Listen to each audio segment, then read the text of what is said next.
कोल्हापूर जसं लाल मातीच्या कुस्तीशी एक वेगळं नातं जोडलेलं आहे कोल्हापूरचं, त्याचप्रमाणे फुटबॉलशी देखील कोल्हापूरचं एक वेगळं नातं जोडलेलं आहे. कोल्हापुरातील पेठापेठांमधील चुरस असू दे किंवा इथे होणारे फुटबॉलचे सामने हे खूप प्रसिद्ध आहेत.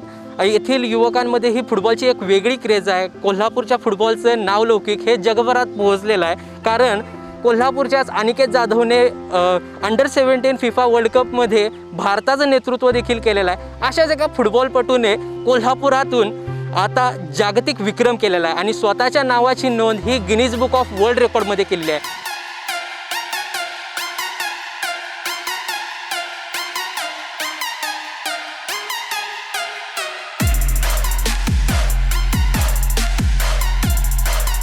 प्रणव भोपळेसोबत आपण बातचीत करून जाणून घेणार आहोत त्याने हा विश्वविक्रम कसा केला आणि काय होता विश्वविक्रम. तुझं स्वागत प्रणव. Thank you sir. प्रणवच्याबद्दल सांगायचं झालं तर फ्री स्टाईल फुटबॉलमध्ये longest time balancing football on नी या प्रकारात त्यानं विश्वविक्रम केलेला आहे. ज्याबद्दल तू मला सांग, हा जो फुटबॉलचा आहे प्रकार आहे तो त्याची आवड तुला कशी लागली? म्हणजे फुटबॉलची आवड मला सुरुवातीला मी शाळेला प्रायव्हेट स्कूलला होतो. लहान असल्यापासून तिथं सगळं फुटबॉलच्या कोल्हापुरात शाळेला असल्यामुळं मला फुटबॉलची आवड तिथूनच सुरुवात झाली. लहान असल्यापासूनच शाळा पूर्ण झाल्यानंतर मी गावात आलो. मग आमच्या गावात 2003 साली वडंगे फुटबॉल क्लब हा चालू झाला. त्यानंतर मग तिथून माझी आवड कंटिन्युअस चालू झाली. गावात फुटबॉल असल्यामुळे मी गावातल्या मुलांसोबत क्लबमध्ये कायम फुटबॉल खेळायला जायला लागलो. पण एकदा असं वाटलं की आपण पण काहीतरी फुटबॉलमध्ये एक नवीन क्रेज आणली पाहिजे, जेणेकरून कोल्हापूर फुटबॉल हिस्ट्री आणि इंडियन फुटबॉल हिस्ट्रीमध्ये असं काहीतरी नवीन झालं पाहिजे. मग त्याच्यानं हेतून मी सगळीकडे माहिती गोळा करायला सुरू मी केली. मग त्यातूनच असं मला समजून आलं की एक फ्री स्टाईल फुटबॉल हा पण एक स्पोर्ट्स आहे. मी कोल्हापुरात चेक केलं की असं कोल्हापूरमध्ये कोण याचे कोचेस आहेत का, कोण प्लेअर असा कोण तयार आहे का की बरोबर पॅशनेट आहे फुटबॉल म्हणजे फ्री स्टाईलसाठी. पण तसं असं मला कोण दिसून आलं नाही. आता तू जो फुटबॉल प्रकार खेळतोयस तो तसा नवीनच प्रकार आहे. मग त्या रेग्युलर फुटबॉलपेक्षा तो कसा वेगळा आहे काय? हा होय, पूर्ण वेगळा आहे. म्हणजे नाव जरी फुटबॉल असेल तर म्हणजे तो जरा तिची खेळण्याची पद्धत वेगळी आहे. आपण नॉर्मल फुटबॉल 90 मिनिटाचा बघितला असेल गेममध्ये, पण हा फुटबॉल कसा आहे की 3 मिनिटाचा गेम असतोय. म्हणजे ह्याच्यामध्ये बॅटल राऊंड असते, स्टेजवरती बॅटल असते आपलं. त्या बॅटल राऊंडमध्ये 3 मिनिटाच्या बॅटल राऊंडमध्ये 1.5 मिनिटाचा टाईप डिवाईड करून दिलेला असते मला आणि माझ्या अपोजिटला कोण आहे त्यांना. त्या ह्याच्या टाईममध्ये 30 सेकंदमध्ये आम्हाला फुटबॉलसोबत वेगवेगळे स्किल्स करून दाखवायचे, ते पण बॉल जमिनीला न टेकता. अशा टाईपचा हा गेम आहे. याचे काही वेगळे नियम असतात काय फ्री स्टाईल फुटबॉलचे? हा वेगळे नियम असतात. म्हणजे कसं तुमची जेवढी चांगली क्रिएटिव्हिटीने तुम्ही ते स्किल करून दाखवाल जे कोण आहेत जज त्यांना, आणि मेन म्हणजे तुमचं कॉन्सन्ट्रेशन खूप लागतं. या म्हणजे बॉल जमिनीला जरा पण टच होऊन चालत नाही आणि बॉल असं हातात पण धरून चालत नाही. म्हणजे जे आपल्या बॉडीचे वेगवेगळे पार्ट्स आहेत ते पार्ट्स यूज करून हा गेम खेळला जाते. मग आता या प्रकाराची म्हणजे फ्री स्टाईल हा जो प्रकार आहे त्याची माहिती किंवा गायडन्स असू दे तुला कशा प्रकारे मिळाली आणि तू प्रॅक्टिस कशी केलीस? म्हणजे याची माहिती मी यूट्यूब, गुगल याद्वारे सगळ्याकडून घेतली. पण मी बघितलं आपल्या कोल्हापुरात पण असं कोण म्हणजे शिकवते काय, मग तसं कोण मला मिळालं नाही.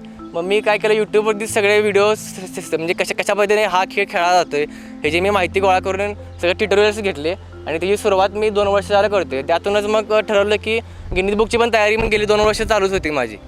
त्यातूनच गिनीज बुकची. मग आता ते जे गिनीज बुकचा वर्ल्ड रेकॉर्ड केलास त्यासाठी प्रॅक्टिस कशी केलीस आणि कधीपासून काय प्रॅक्टिस केलीस तू? जानेवारीमध्ये मी या रेकॉर्डसाठी फॉर्म भरला.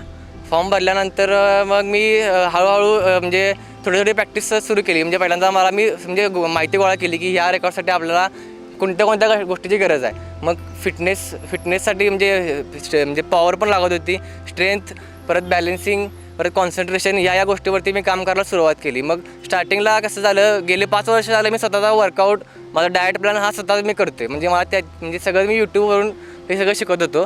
पण ह्या रेकॉर्डसाठी मला कसं झालं म्हणजे एकाच जागेवरती उभारून बॅलन्स करायचा आहे. मग तेवढा माझा प्रॉपर घरी वर्कआउट म्हणजे कसा वर्कआउट पाहिजे, म्हणजे कशी स्ट्रेंथ लागणार आहे हे मला व्यवस्थित जमेना. मग मला एका शाळेतल्या मित्रांनी सांगितलं की सावली केअर सेंटर आपल्या इथं आहे, त्यांनी द ब्रिज म्हणून एक म्हणजे स्पोर्ट्सचा एक प्रोजेक्ट चालू केला आहे. त्यात एक म्हणजे ऑलिम्पिक लेवल, इंटरनॅशनल लेवलच्या प्लेयरला फिटनेसचं ट्रेनिंग दिलं जाते.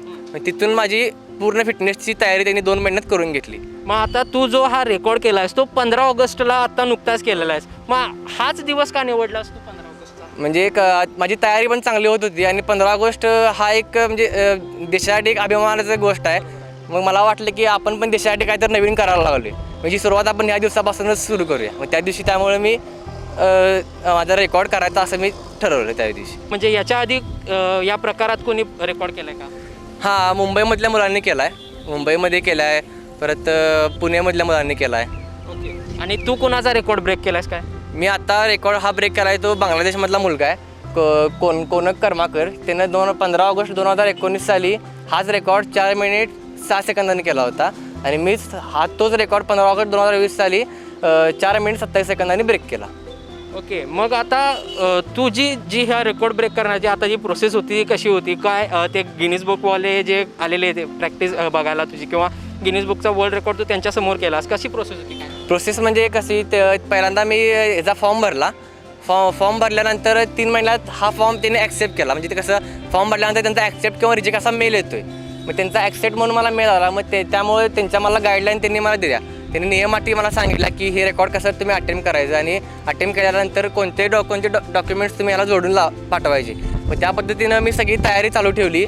लॉकडाऊन असल्यामुळे मला अजून प्रॅक्टिस करायला चांगली वेळ मिळाली आणि स्वतःला टाईम स्पेंड करायला म्हणजे स्वतःला नोटीस करायला अजून चांगला वेळ मिळाला. मग त्या पद्धतीनं मी सगळं सेट केलं आणि 15 ऑगस्ट रोजी मी हा वर्ल्ड रेकॉर्ड ब्रेक केला आणि त्या पद्धतीने त्यांना व्हिडिओ आणि ते डॉक्युमेंट्स ऑनलाईन सगळे सबमिट केले आणि मग त्यांनी मला 19 ऑगस्ट त्यांनी मला म्हणजे ऑफिशियली हे केलं अटेम्प्ट माझा अप्रूव्ह केलं. ओके. तर आता मग longest time balancing football on नी म्हणजे विश्वविक्रम यात करायचं म्हणजे काय सोपी गोष्ट नाही. मग यात कुणाकुणाची तुला मदत मिळाली काय? फर्स्टमध्ये पहिल्यांदा माझ्या गावचं आणि माझ्या गावातील जो वडंगी फुटबॉल क्लब आहे त्यांनी तर मला स्टार्टिंगपासून सपोर्ट केला. त्यासोबत कोल्हापूरमधील सावली केअर सेंटर येथील द ब्रिज हा एक माझ्यासाठी चांगला प्लॅटफॉर्म आहे माझ्या करिअरला. त्यांनी माझा पूर्णपणे फिटनेस डेव्हलप करून घेतला. तिथे आतापर्यंत मी तिथेच आहे फिटनेससाठी. पूर्णपणे ते सगळा डेव्हलप म्हणजे माझ्या बॉडी फिटनेसपासून ते माझ्या सायकोलॉजिकल म्हणजे मेंटली पण मला त्यांनी डेव्हलप करून घेतलं. अजून पण ते करत आहेत. त्याचसोबत मी त्याला आयडल मानतो आहे फुटबॉलमध्ये आणि तो अनिकेत जाधव म्हणजे आपल्या कोल्हापूरचा अनिकेत जाधव तो मला नेहमी मोटिवेट करत असते. आमचं ज्यावेळी बोलणं होतं त्यावेळी तो सांगत असते की कशा पद्धतीनं राहायचं प्लेयरनं, कशा म्हणजे प्रोफेशनल लेवलला जायचं असेल तर प्लेयरला कशी तयारी करायला लागेल हा मला तो काय मोटिवेट करत असते. मग आता या वर्ल्ड रेकॉर्ड नंतर आता पुढे तुझं ध्येय काय अजून काय ठरवलेस का तू वेगळं करायचं? हा, वेगवेगळे म्हणजे नवीन वर्ल्ड रेकॉर्ड सेट करायचा असा माझा प्लॅन आहे की जेणेकरून नॉर्मल लोक तिथंपर्यंत विचार करू शकत नाहीत अशा प्रकारचे नवीन वर्ल्ड रेकॉर्ड्स करायचे सध्या तरी प्लॅन चालू आहे. लवकरच वर्ल्ड रेकॉर्ड झाले तर ह्याच वर्षात होतील. कारण की ह्या प्रोसेसला कसं होतं आपण फॉर्म भरला की 3 महिने वेट करायला लागतो आपल्याला. मग ह्या वर्षीत होतील किंवा पुढच्या वर्षीमध्ये कंटिन्यू होईल सगळं. ओके. तर तरुण भारत परिवाराकडनं तुला प्रणव खूप खूप शुभेच्छा पुढील वाटचालीसाठी. तर आता तुम्ही बघितलं की कोल्हापूरच्या पठ्ठ्याने स्वतःचं नाव जगभरात प्रसिद्ध केलेलं आहे आणि कोल्हापूरच्या शिरपेचात एक मानाचा तुरा रोवलेला आहे.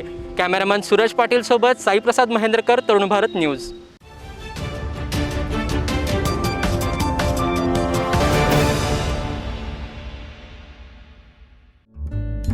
सबस्क्राईब करा तरुण भारत न्यूज चॅनलला आणि ताज्या घडामोडी सर्वात आधी जाणून घेण्यासाठी बेल आयकॉनवर क्लिक करा.